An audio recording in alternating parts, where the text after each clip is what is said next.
Looking to find harmony and work-life balance? Join Coach AnnaJo as she shares practical strategies, empowering mindsets, and inspiring stories to live the life you want to lead on AnnaJoTalks, Work Life for Badasses. Now, here's your host, Coach AnnaJo.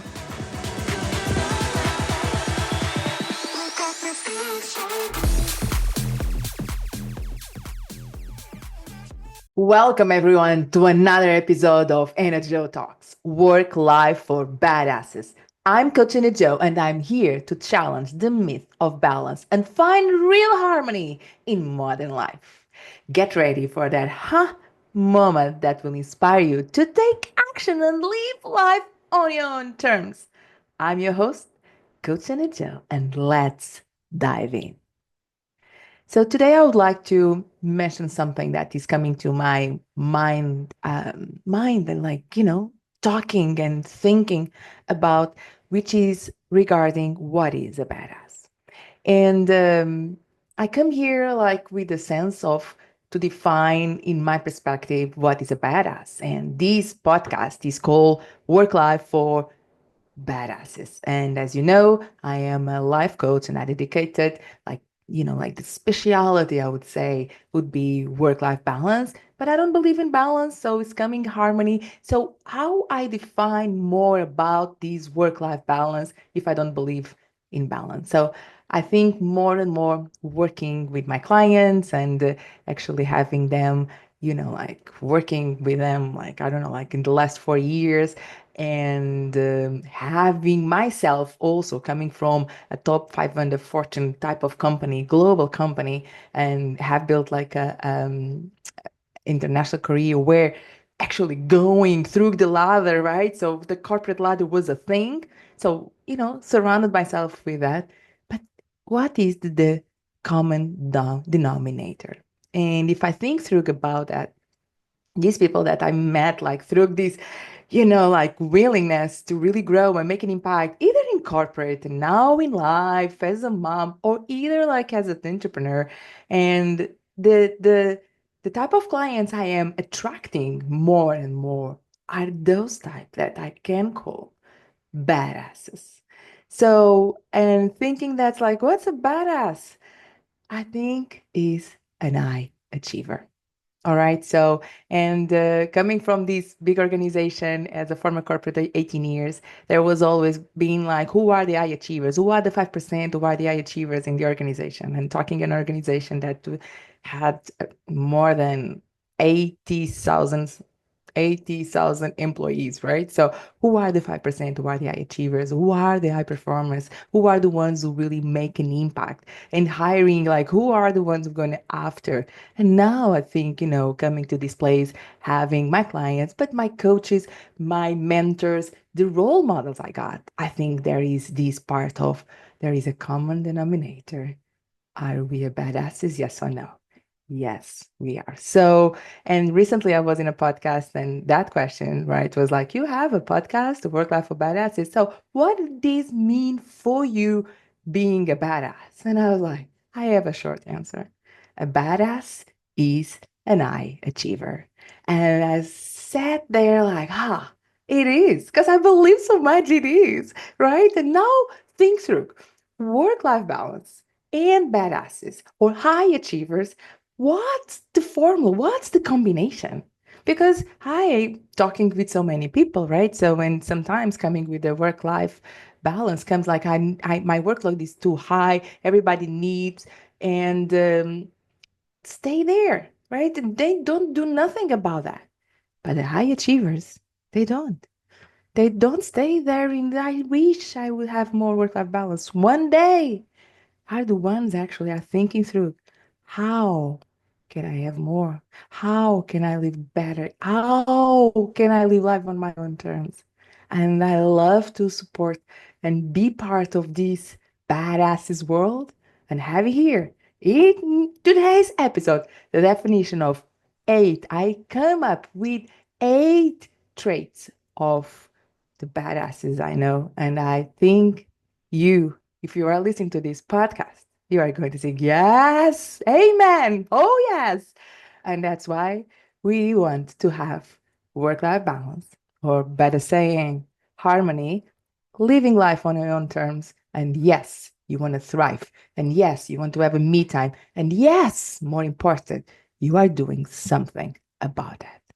All right. So I want to break down what does that mean, and something that I want to, before I break down on the eight traits or the qualities that define a badass. After I thinking through more about what is a badass, it was about like high achiever isn't just a title; it's a mindset. It's a mindset, right? A way of life.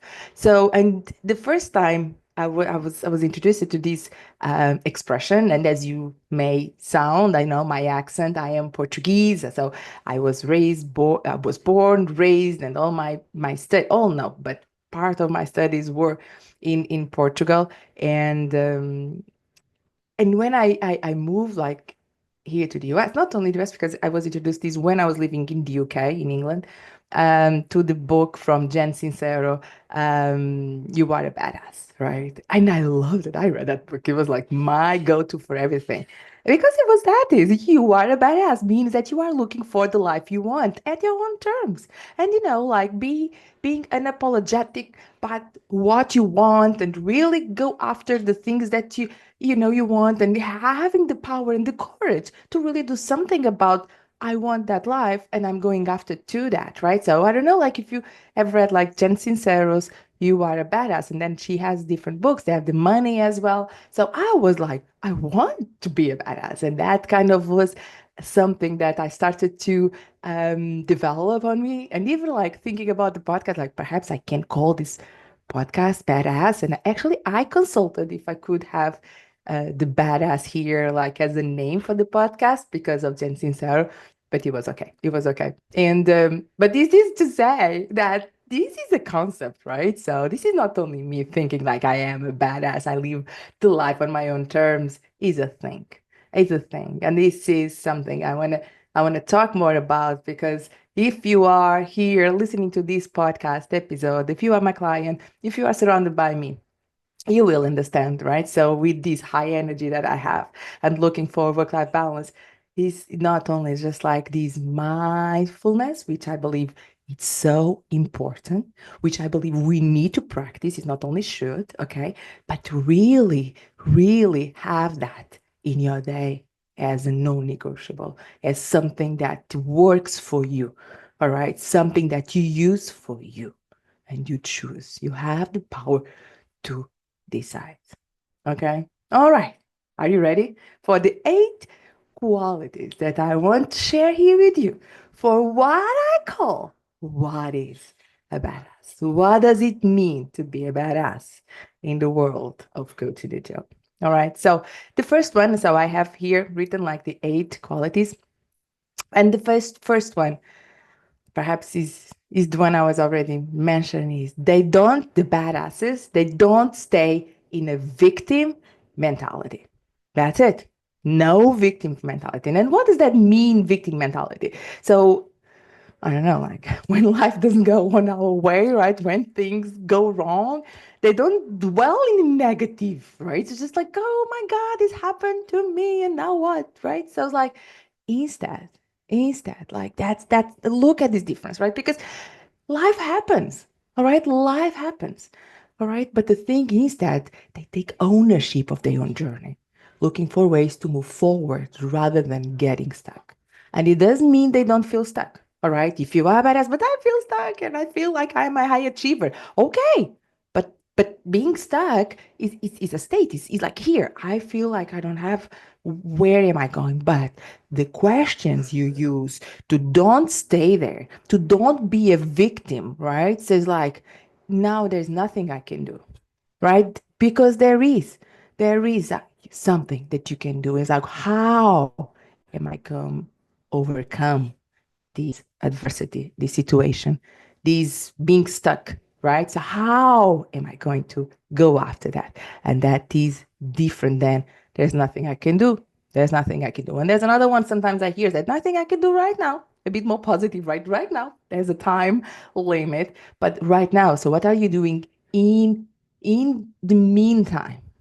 And that thought that you can process to don't stay on this victim mentality is the power for you to move forward and feel unstuck. All right. And one of the most interesting, I would say, things that you can do when you feel that you are in this victim mentality is be curious. Oh my God. I was like, oh, I'm stuck. Something happened. This is sometimes like, it's life. There can nothing I can do. And then be curious. Be curious about the solution. Be curious about the situation. Be curious your surroundings. Be curious about the circumstances. Be curious. Be curious. All right. Number one, they don't stay in a victim mentality.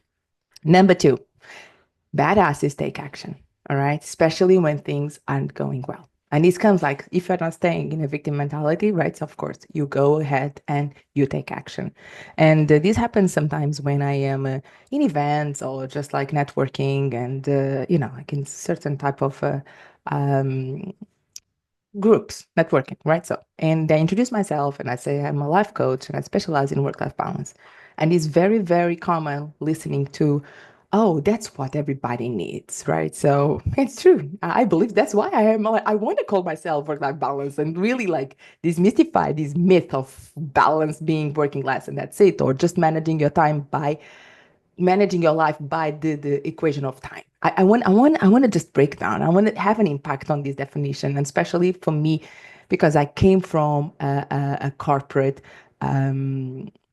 environment, right? So and work life balance was one of the most important parts to hire people. I mean, actually, was the culture. What's work life balance? What's how we talk about people per se, right? So but regarding to what I say, like everybody needs, and it's like, what are you doing about it? What are you doing? Are you hiring a coach? For instance, I'm a coach of work-life balance, right? So does it exist? Do I need to hire a coach to have more work-life balance, to go after the life I want? Is it a thing? Yes. Yes. And those are my clients. Yes, it's a thing. And those are my clients who look after and support. Yes. Yes, that's why I have a job. That's why I have great clients thriving because they want to do something about it. And they believe it's something that they can do, right? So something else like being curious is almost a kind of a natural trait that they go after. So what else is there out there for me? And if a situation comes to them, like taking action means reframing and coming on this happened for me. And and then here comes something else, right? It happens for you, not to you. Why else? It comes up in terms of your curiosity. All right. So take action. Taking action, all right, is something that badasses do in their lives, no matter what the situations they are in. Number three, they are unshakable drive for self-growth. Okay. So, and this is something I feel it's more and more coming in our modern life, as I would say, right? Because if I think through about, I don't know, like during the life of my parents, like I didn't hear much about coaches, and I think growing this perspective of not perspective, like a perspective of, oh, I can ask for help, right? So, but beyond that, being in this part of it's okay to ask for help, right? But this is another one, okay? This is another one, okay? And I'm not going for that. But the belief that I can grow myself, like I can be and look after and work on a better version of yourself, all right? And you can shape, you can work on that. That is something extraordinary. And I need to say something because my journey in terms of self-growth, it started during my corporate. It wasn't during my corporate because there was the career development, right? So I was working in this big organization, a global organization in the top 100 Fortune type of company. So it was actually, like the mid review, the end of review. We had what do we call IDP, individual ID development P plan, IDP. See, it's like, yeah, IDP, individual development plan. And this could be like a starting point in terms of how we think about self-growth, right? Because then we used to call the soft skills, right? So what's a soft skill to be a leader? What is missing? Like, not missing, what's the gap, right? So where am I go? Where am I in terms of growth for career? But if you are a leader, if you are in these big organizations, you got to work on yourself, right? So, and look for feedback and understanding if what are the actions, what are the competencies that you look for. And I feel this was a big drive for me to actually take action really on terms of, I used to call soft skills like 15 years ago, right? But in terms of how to become a better leader, how to be more efficient, not only like in the visible actions, but in terms of myself, something that had to start from within. And that then was visible in terms of the leader I was, right? But the thing is here, the self growth, it's growth is more than a goal, right? And I think, that's where the corporate and even the IDP, right, individual personal plan, I don't know, development plan was something that it was always focused on a goal. And there's in corporate, you use smart goals, smart goals, smart goals. So 3 times doing this, 3, 4 times, you know what I mean? Like talk about this, like get the training here. So there was a very specific and tangible things which we need to use. Right? If you think about growth for yourself, you have to have smart goals as well. But it was directly. So it was how we measure. I'm saying that was a great advantage for me, but it was only that. So now regarding to self-growth, and if you think about like investing on yourself, there is more than that. So there is this, I would call the future self. There was like a more holistic definition we want to become to then come and track really the actions that you take place, but the visibility of the actions are linked for the results. And I think that was the miss regarding when we were doing the IDPs within the corporate, but still is so valid. But the willingness to the results out of working on yourself and have this power of I'm becoming and have this belief that you can work on yourself to become. Because who wants to be uncomfortable? Who wants to be feeling so uncomfortable and just like, I don't know, feeling stuck sometimes? But you know that you need to be there. My clients have to agree with me how many times texting or something, and they're like, I'm not feeling this, and I don't know, like, and they're like, stay there, because it's when it's uncomfortable when we grow. And if you define a path, a goal, or some, but the tasks that are so uncomfortable, but following through that plan, it's being uncomfortable, stay there. Stay there on the plan, follow the plan, because then the outcome, the results, I'm sure, like it's extraordinary. It's extraordinary. It's an expansion, but you feel the expansion because you are feeling the feelings. You feel being uncomfortable. You are there and just like, okay, now I'm this. And you remember feeling uncomfortable and you remember staying there where you didn't know, you were not sure, and then growing for that one you want to become. All right. And that desire is kind of like, then it starts almost like being addicted, right? So I wanted to become that because it's possible. You can be like whoever you want to say, I want to be more that. I want to be more that. I want to be more that, right? So like, oh my God, now it's my time living the life on my own terms and becoming the real badass of my life. All right. So this is number three, unshakable drive for self growth. Number 4, they accept circumstances but refuse to let them define them. All right. So what does that mean?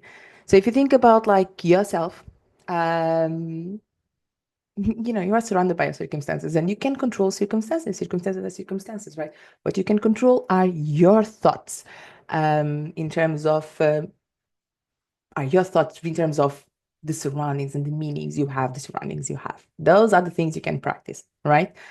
So, but the thing, it's I can see like how I can explain this. Like, imagine the situation itself and you a failure. Okay, you do something, you are growing, you are a badass, and then something happened that doesn't go as expected, and you fail, and the circumstances you couldn't control didn't go on your way, and you feel shame. Oh my, and the power to not being attached to those results, to those circumstances, to that and see that this doesn't define me.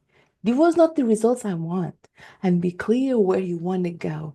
And decide those circumstances are not myself. And you can say this for the past, right? So growing is like, oh my God, I did that. I used to be someone like that. And like that past define you in a way for you to put the meaning you want. Look at this. Like, what's that mean? Means that the past that you are not very proud of. All right. So like something, but you grow out of that situation, right? So sometimes you were like being selfish and now you're not. I don't know, like things I used to be I don't know, like I used to be like to care a lot of the other people's opinions. I used to be a lot like, oh my God, I drive my life regarding others' expectations. And now I'm not so I'm growing out of being attached to what other people say about me. So for instance, right? So it's like sometimes like, oh my God, I did that. It's like thinking through like, oh my God, I did that. Yeah, because the circumstances were there. But now I do different. And that type of like I used to be like that, okay? React on those terms, but that's past. And that I need that to grow now where I want to grow.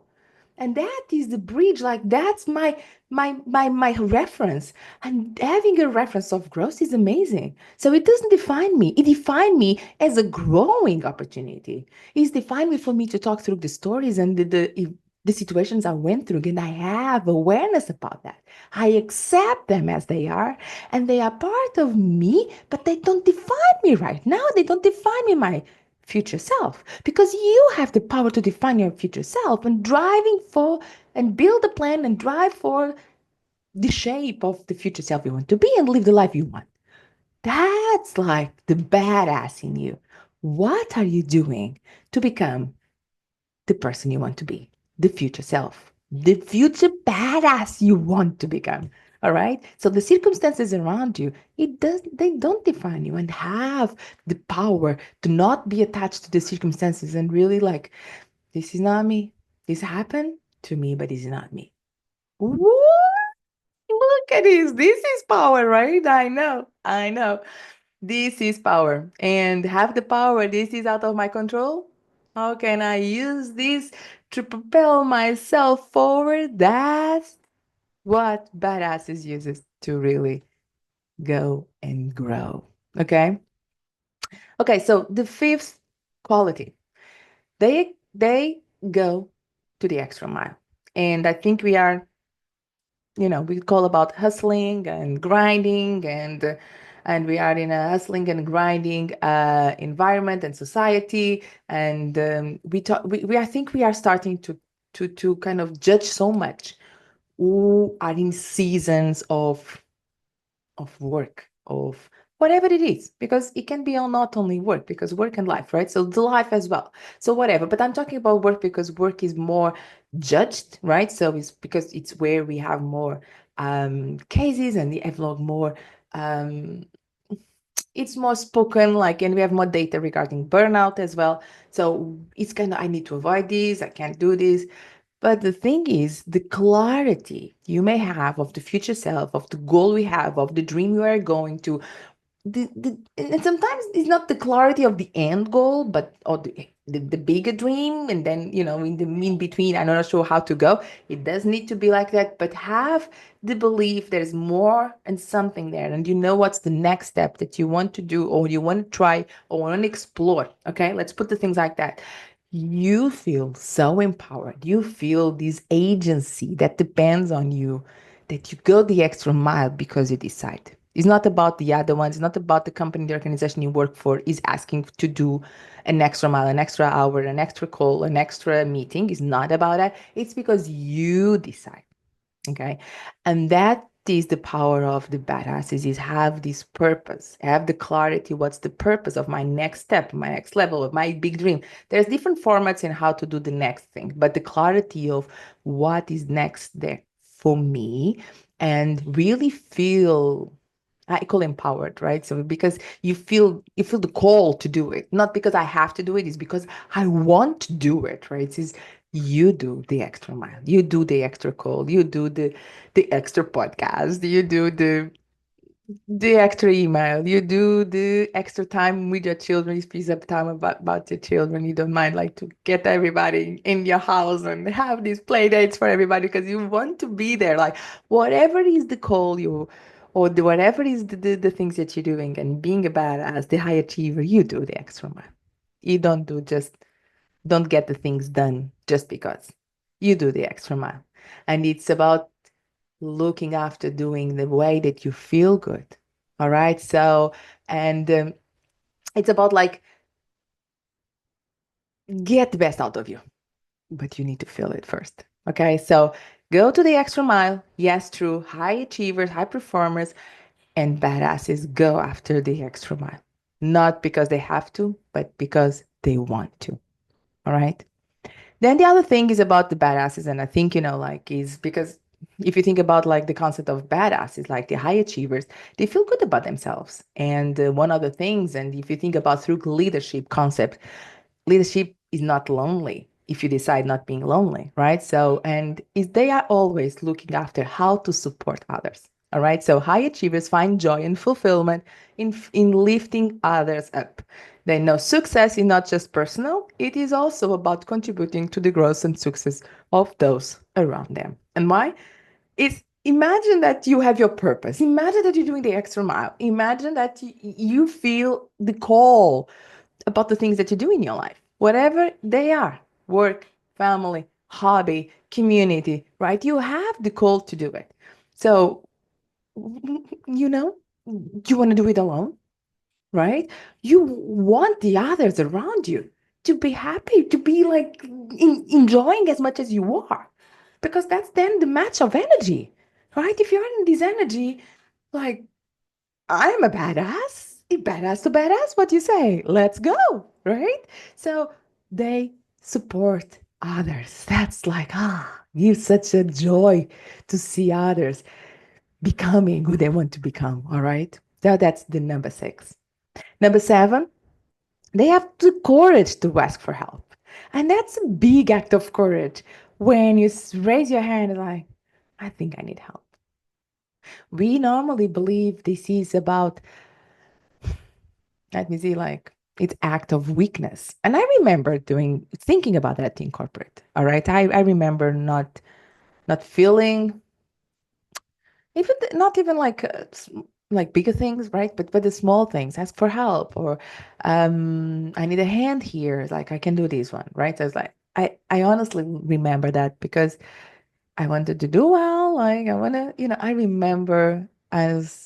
I remember, but the joy as well when I started to have the courage to ask for help to the team, even like a manager is easy. Look, when I was starting to managing a team, I thought that's a good example because I was thinking about individual contributor, but I think I have more examples even when I was a manager, right? So I have more responsibilities in terms of decision making. I need to start to manage my team, the direct reports, and then upper like the stakeholders and the senior leaders, right? So, and sometimes there's too much, right? So too much information, too much the cross functions, and so much.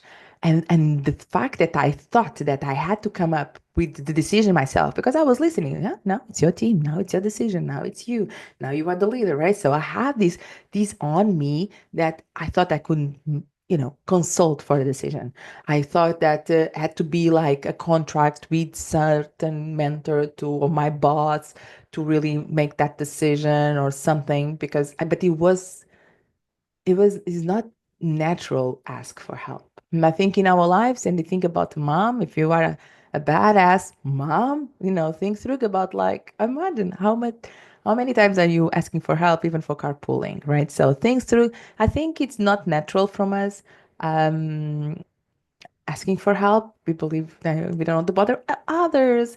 We we can do this. It's just one more, like no, it's an act of courage. And moreover, if you're thinking through about an act of courage to, for instance, hire a coach, imagine the courage that you have to invest yourself, to do an investment. And this is an uncomfortable investment sometimes, to do an investment on a coach to grow yourself. Like, what are you doing? Like, you're paying that money for doing what?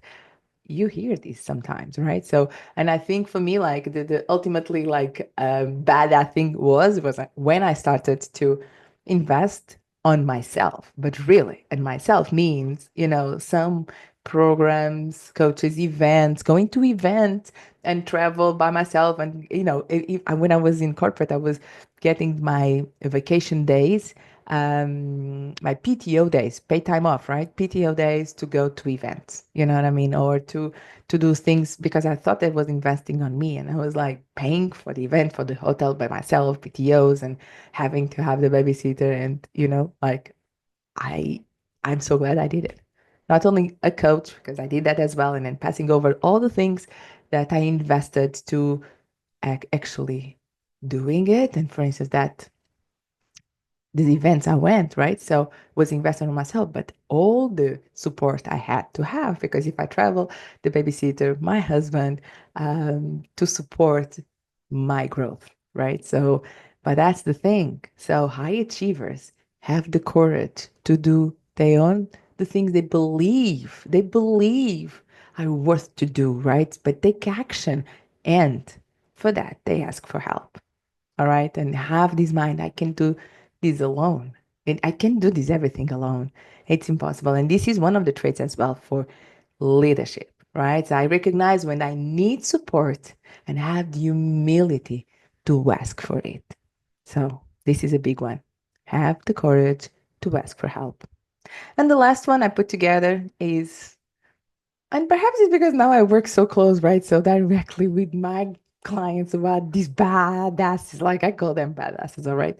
No matter if you are male or female, you're badass, all right? So you think differently, right? And if you're working with me, you start to see one of the things you are going to say, it's okay to think differently. And that's why you are so unique.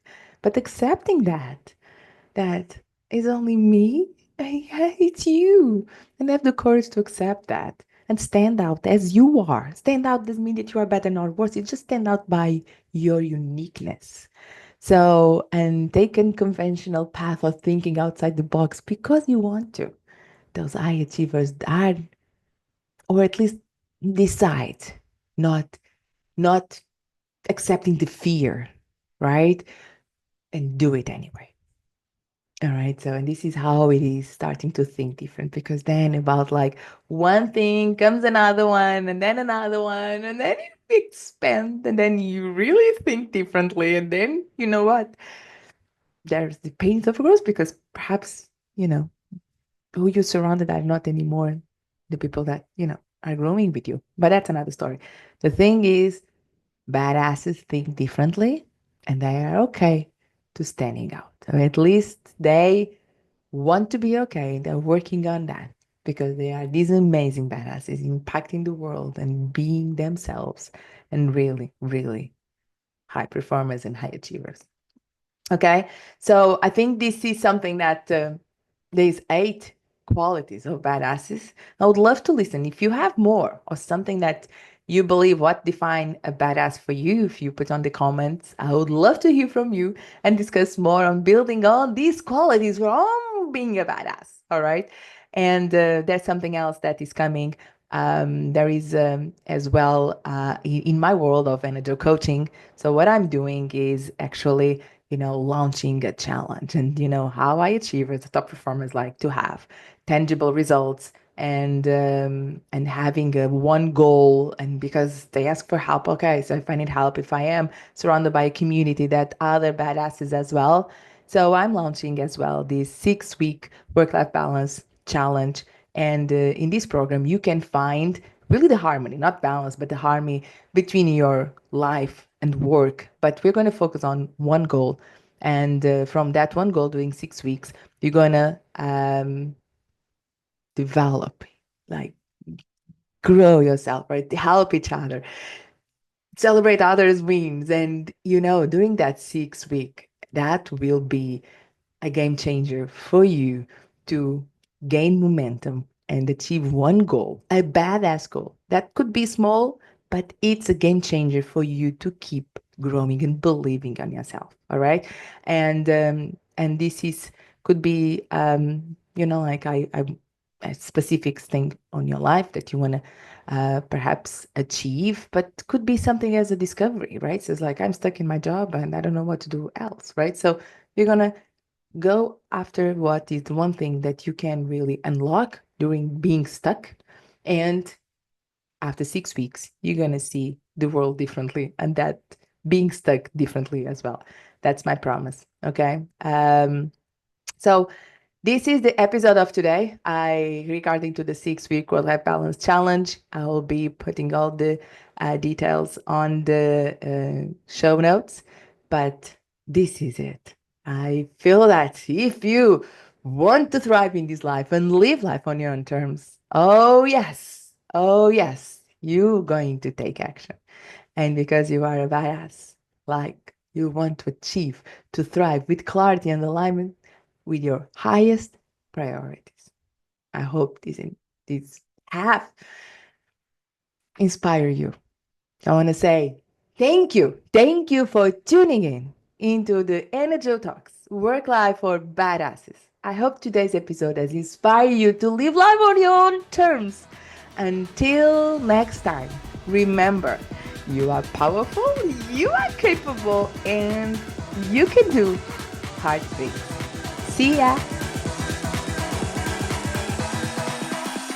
You've been listening to AnnaJoTalks, Work Life for Badasses, with your host, Coach AnnaJo. To learn more about Coach AnnaJo, her blogs, and her coaching programs on how to achieve the work-life harmony you deserve, head on over to AnnaJoTalks.com.